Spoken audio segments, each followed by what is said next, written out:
এখানে আটা নিচ্ছি, আটার মধ্যে দিয়ে দিলাম নুন, খাবার সোডা সামান্য, সাদা তেল দিয়ে আমি আটাটা ভালো করে মিক্স করতেছি। ভালো করে মিক্স করে সেটা তারপরে গরম জল দিয়ে কিন্তু আটাটা মাখবো। অল্প অল্প গরম জল দিয়ে আটাটা মাখবো যাতে নরম সফট হওয়ার লেগে।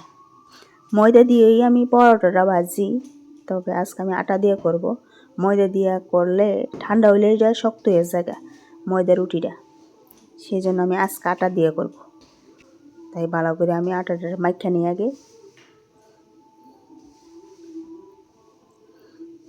অল্প অল্প গরম জল দিয়ে আমি আটাটা ভালো করে মাখছি। মাখিয়ে এবার রুটির মতো গোল গোল করে নিব।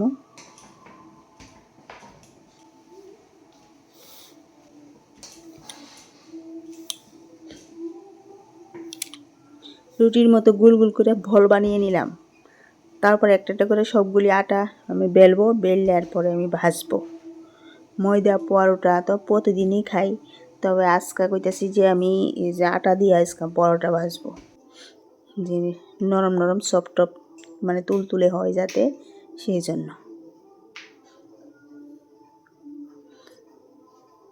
এখন আমি এরমভাবে আমি 2-3টা আমি আটা রুটি বানাই সেরা এখানে রাখছি।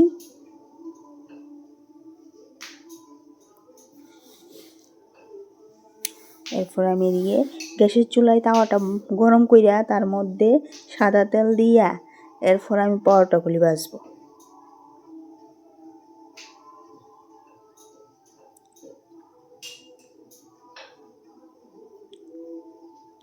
রুটিগুলি একটু বড় সাইজে করছি, বেশি ছোট করছি না। এদিকে সাদা তেল দিয়ে দিলাম আর তাওয়াটা গরম হয়ে গেছে গা। এবার আমি দিয়ে দিলাম আটা রুটিগুলো, পাউরুটি ভাজবো, পরোটা তেল দিয়া।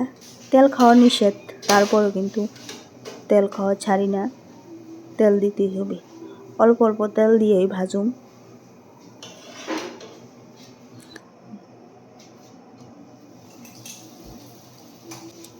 এইভাবে আমি সবগুলি পরোটা ভাজা নেব।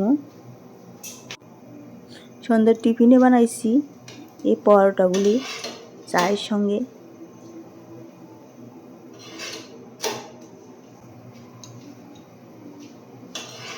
পরোটা ভাজা হয়ে গেছে, দেখুন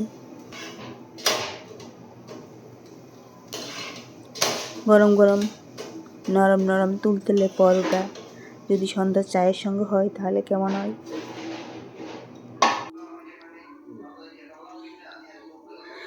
একবার নরম তুলতুলে হয়েছে পরোটাগুলি, অনেক ভালো হয়েছে।